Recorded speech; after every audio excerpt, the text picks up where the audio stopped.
This week's podcast is all about catching. I'm sure lots of you out there want to go into your paddock or yard and catch a happy horse. What do you do when your horse obviously isn't happy about being caught? Well, stay tuned because Mark's going to offer some suggestions about how we can improve the catching process and how our horse feels about it. Hello, welcome to Mark Langley's Horsemanship Podcast, a podcast helping people to understand their horses better, to provide solutions in a calm, connected way. I'm Jenny Langley.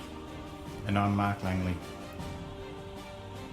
The first question, Mark, today is from Andrea from New Zealand. She's got a horse that didn't want to be touched in any way, but now is happy to hang out with her. And she's progressed so that she can finally halter him easily. And then once she's got the halter and the lead on him, she can tack him up. But what she's finding is that at liberty, he can be quite nasty about it. What she's finding is that at liberty, he can be quite nasty about being caught. Have you got any tips for her? Well, it's an interesting, what you just said about that. I found that an interesting question because quite a few times at clinics, I take a halter off a horse and I talk about the emotional hobble. Sometimes some people have trouble walking up to their horse in the paddock because it kind of runs off. But then when they've got the horse in the arena, they can do this, well, what they think is amazing liberty.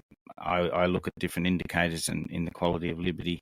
But because this horse is trotting the circle around them and running with them and stopping with them and backing up with them, then they think the horse is doing amazing. But then, a week out in the pasture, they go out in the paddock and they go to get the horse and it kind of wanders off with the others and not interested in them.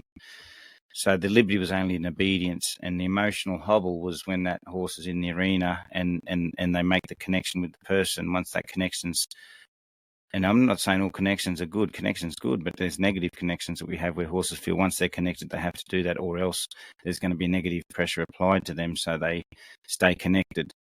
But when that, over a week of disconnection, when the horse is with the herd, the horse doesn't want to reconnect because they know it's a negative feeling, though the horse is doing it at liberty. So it's just something to think about. I see that a lot in horses. And if they can avoid the connection and catch, means they can avoid that feeling of having to be connected with their owner at liberty or with the rope on. Sometimes the emotional hobble is when the halter goes on the horse.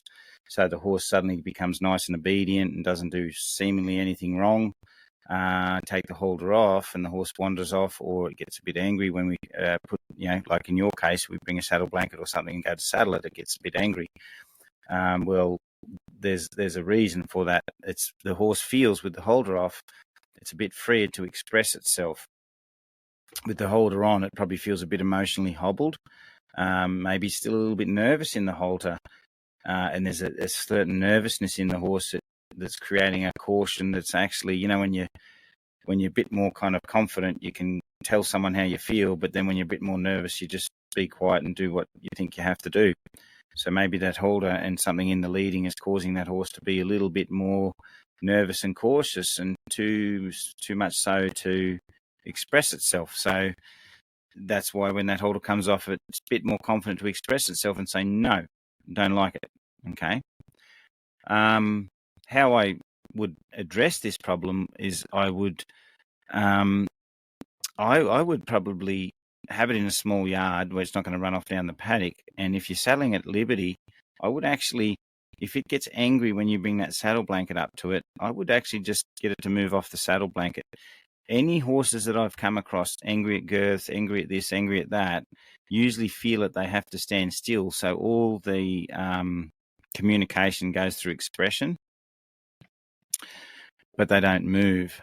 So, but once a horse can move, if it doesn't like something, then it goes, well, I did something about it. I didn't have to just stand there and put up with it and go, I don't like it. So, and that's why in a halter, when I'm saddling horses, I actually move them into the saddle blanket or away from the saddle blanket, things like that.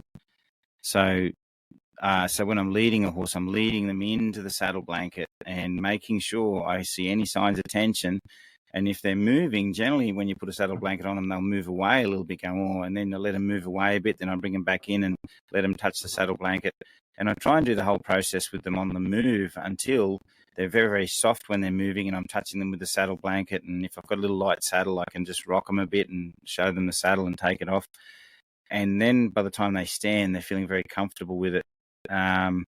And at liberty, it's the same thing. Like you might just start to approach your horse at liberty and allow it to move, not just make it feel like it has to stand still. And I think that'll really, help your horse do something about that expression until it doesn't feel that it's sort of backed into a corner. And I think maybe the feeling of having to stand still is what's causing the horse to feel not so good. That's really interesting. So when she is now saddling it, and you're saying that she should get her horse to move if she sees that sort of tension rise.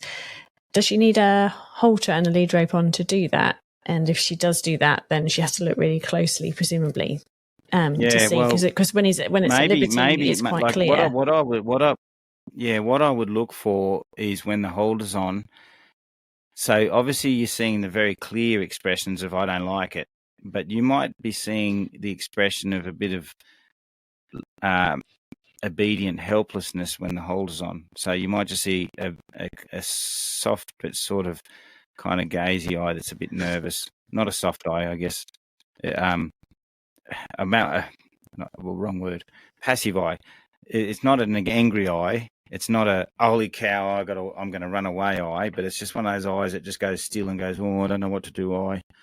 So it's kind of passive and obedient, but the horse tightens up a little bit. What's very hard for the tension in the horse when you saddle it in the halter, there's probably little signs of anxiety in there that the horse is holding in. When the halter comes off, more brave to express itself, so it looks bigger. The expression looks bigger. It's more a defensive expression, whereas the other one's more of a passive, I'm hiding in a corner expression while you put the saddle on. So I would look for the small expressions of nervousness when the halter's on and offer the horse a solution that's better than just standing there putting up with it, which, you might go in, see a sign of anxiety. And when you see that little tiny sign of anxiety, you might just take up on your halter lead rope and just back your horse off and forward and backwards until it softens in the lead rope. But the saddle blanket hasn't got any closer to it. You've just kept it at that point of anxiety. And you haven't just kept bringing it in and doing it. And then when the horse releases the tension, looks a bit soft, maybe has a bit of a lick and two or whatever, because it's released a bit of tension, and then you might just stand it there and then just take the saddle blanket away again and do that in graded exposure, but give the horse a bit of an alternative, which is always better through movement. And as I said, some horses I actually bring a saddle blanket up towards them and they go, what's that? And they back off a little bit and they go, oh, I can move away from that if I want. And then some horses will maybe move away from the saddle blanket as you're trying to do it, but then you can guide them again and get them soft. So, and until you can put the saddle blanket on, but by moving away a little bit, it means they're not bottling up, ready to get aggressive if they have a chance. Because this is a horse that she hasn't been able to touch before until recently. So it sort of may feel like going backwards again for you, Andrea. But if you can get this right, if you can nail it, you're not going to have sort of problems in the future when you are riding the horse. So go back to getting all the little things that you've done, every little thing, but try and do that with the horse moving. And there are videos online about this, aren't there, Mark, about sort of getting your horse to move past you, with your hand on the hip, things like that. I would be looking at those just in case there's an issue there as well, so that you don't have this horse that's standing still. You want to be doing all these basic things with your horse moving, and just try that one, because you might find you overcome these issues and help it to feel good, as Mark says. And talking about horses that can get a little bit aggressive, the next one is about a horse that is hard to catch and is now starting to bite. It's from Dalit from Australia. She's been to a couple of your clinics, Mark. You've helped her with the catching sessions because she was having problems catching him. He got better. But now he's starting to threaten to bite as she's approaching him. So this is happening about 3 or 4 meters away. She's discovered that what she calls a side eye. She thinks that makes sense to you. And it seems to be a bit of a bite behavior, which can also turn into he'll turn his rump towards her if she keeps approaching. So the bite threat is only ever when she's had a halter and a lead in her hand. But she has noticed that in the previous scenarios it has come through. So she's found it a little bit unnerving. So she's sort of resorted to doing some other things. I know you showed her, how to distract him as soon as there was any anxiety with the flag. And she did find that did help for a little bit. But this biting and the threatening behavior is sort of new. And what she'd like to know is how she can get close enough to him with the halter and the lead rope safely. And she's a bit concerned that using the flag might just cause a bit more of the increased elevation of aggression. She doesn't want to get kicked. So she has, he's in the paddock at the moment where she walks through that paddock quite frequently during the day. So she's sort of trying to do a few more passive things. She's tried to go in doing jobs with her halter in her hand, but not actually doing anything with him. She's sat on the mounting block with the halter. She's walked towards him with no intention of catching him. She's tried different walking speeds. She's letting him have a sniff at the horse. She's had other people walking around with halters. And she's just noticed that when he's been isolated from his companion pony for longer than overnight, because he does get separated for feeding, he can be a little bit worse. So, she's sort of given a good picture there of what's happening, but she just would like to know if you've got any tips about how she can get that little bit closer to him safely. Yeah, why is he doing it? That's the thing. Why is he doing it? He's a sort of horse, and because I sort of know him, he's a sort of horse that carries quite a bit of anxiety about a lot of things, leaving his mates. He's got rain anxiety, stuff like that. And Darla, you've been doing a good job of sort of sifting through those things and trying to help him. But at the end of the day, there's a compilation of troubles in his mind that happen, whether it be under saddle, in the halter, leading, things like that.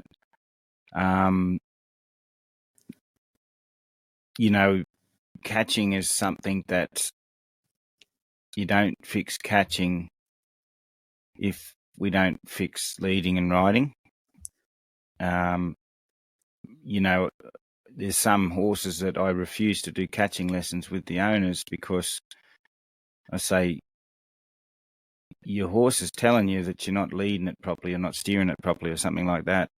Learn how to lead it and steer it. And they say, well, I've got to catch it first. Well, I understand I've got to catch it first, but the problem always lies, sometimes I think it's in the catching because the horse runs off, and I need to fix that. I need to fix catching. But we don't put a lot of emphasis on catching if not enough emphasis put on the feeling good about being guided part of it. Otherwise, it's just like Hansel and Gretel. You've got a lolly house that suddenly changes once you're in it, and that's what happens to a lot of horses. And as I say, I'm not saying you don't lead your horse properly or steer it properly. It's probably a bit of a hard way of saying it because I know how much work you've put into a horse that was already troubled by what it was taught before you got it, and I know kind of what it's been through and the troubles you've been having with him. And I know it's going to be an ongoing thing to try and help him lead better, guide better under saddle, all that sort of stuff. There's areas there that need to have more work. That's probably causing the anticipation of, the halter means something else. So really have a look back into those things, and if there's anything you can think of that he's having trouble with in his leading, in his riding, that he's still kind of carrying a bit of brace or stuff, then basically, you're going to be working on that to help him be caught. The other thing, when I have horses that have become defensive, like I had one, a defensive man. This is probably I'm going to try and explain the catch to you a little bit. I had a defensive mare once, and she came at me defensive, but she was a bit shut down, and she was kind of worked in a way that a mindset I wasn't happy with, and I knew that mindset had to change. But in the catching, I had to catch her without approach and retreat, because you would have to do approach and retreat, and if you approached her without listening to her, she would get very defensive and kind of almost like come at you, like protect her friends and come at you sort of thing. So basically I would walk up and I would miss that first stage of anxiety and press a little further until she got defensive. And then as I pressed a little further, then she started to come up and step up. I'd do something big that'd just shock her out of it. And then I'd just walk off and do something else. And then I'd come up again and she'd step up and I'd sort of do something big to distract her. So she'd say, that's not available. And then I'd walk away and leave her alone until she all of a sudden softened. Oh, that's right. And the other thing she wanted to do, because she's done a bit of hooking on or joining up stuff, she wanted to come up to me. And if I didn't let her do that, then she'd even get more aggressive about it. So, and I wouldn't let her come up to me either, because I'm like, don't hook on to me and come up to me because you think if you don't, I'm going to chase you. That's not going to happen. Just don't come at me with aggression and I'll walk to you. That's all I want to do. And yeah, so part of it was by not allowing her to come to me made her aggressive as well, because she said, I can't fix you not chasing me if I can't come to you. So she was really concerned and confused about that. And that's not necessarily your horse's case, but what I'm saying is walk to him till you see that when he builds up and goes, oh, and then see if you can snap him out of it and he's going to kind of go, what was that? And then by the time he's thought about it, you're off somewhere else doing something else, and you just repeat that transition until he sort of blinks and thinks when you come a little closer, and when he softens and you see a sign of softness in him as you're walking close to his bubble, then that's when you go back to approach and retreat. You see a sign of softness in him, and then you go, good boy, I'm just going to wander over here. And then you just walk up to him gently and put a hand on him. And you know, you can have the halter in your hand the whole time you're doing this, so he's associating that halter. When you get the halter on him, put it around his neck, lead him 3 steps, walk away, fix the round yard fence or whatever, come back again, do it again, and just keep repeating that over and over and over. But you need to step up to his hard defensiveness and say, that's probably not a good idea, let go of it, but then you're not going to bully him for it and say, I'm the boss now. You just leave him think about it and process it until when you walk up, he has that soft thought, okay? And then just try that, see how you go. But there's so many other things too. Check him for other problems. You know, I would say, you know, check for ulcers, check for stuff like that. There could be something underlying that's suddenly made him worse and it's out of the blue. So please check for other things. That's also important.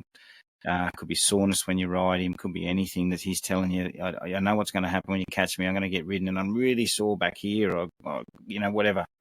So there could be another underlying, whether that be educational, physical. So look into that as well. But for everybody out there listening, I reinforce this: don't do catching lessons on a horse that's troubled about how we train it. We have to fix the training, and the catching usually fixes itself. Yeah, wow. That's really interesting. So for Dalit, a little bit more listening, maybe looking to a few other areas, physical areas, as Mark said. Chiropractor can come in and check his back for soreness, and you can get the ulcer scopes done. Might well be worth it, because you just never know, because he has got a long history, hasn't he? So yeah, good point, Mark. That's some great tips in that, and your previous answer as well. So I hope that is helpful to anyone out there who's just wanting to improve or work on their catching techniques. We'll be back next week with some more horse training questions. Thank you, Mark. Thanks, Jenny. Thank you, everybody. If you enjoyed this podcast, please like it, share it, or send us a comment. It all helps in reaching new ears and helping more horses. And if making a change in your horse appeals to you, Mark offers his direct support and a diverse learning platform.